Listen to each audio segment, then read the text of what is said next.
So once your view has been created, now is where we can start adding some tiles to the view that contain all of the information that we would like to see. So this is easily done by clicking on the Add Tile button in the middle of your screen, and you'll see we'll be presented with quite a few different tiles that we can now choose.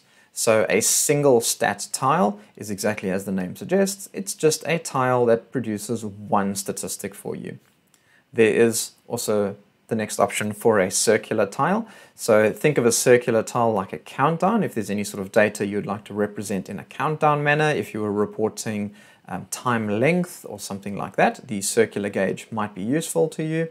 A dual stat cycle is the same as a single stat, except you will just have one statistic rotate to the next statistic and then back to the first statistic again.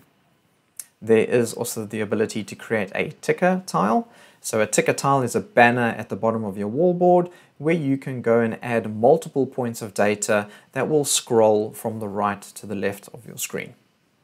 You do also have the ability to embed a video that will play.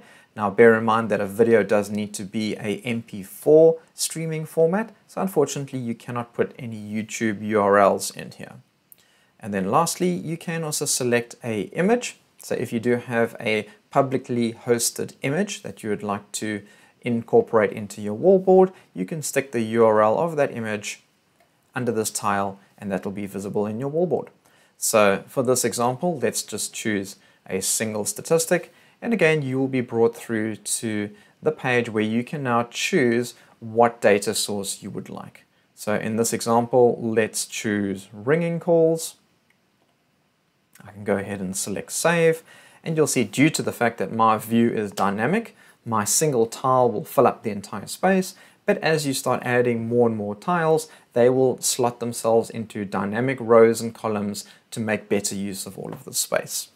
If you would like further information on each of the data points or the tiles, you can also simply click on the Help tab on the left-hand side of the screen, where you'll be brought through to a really nice help file on creating views, editing views, and all of the different tile types and data types that you could have on your wallboards.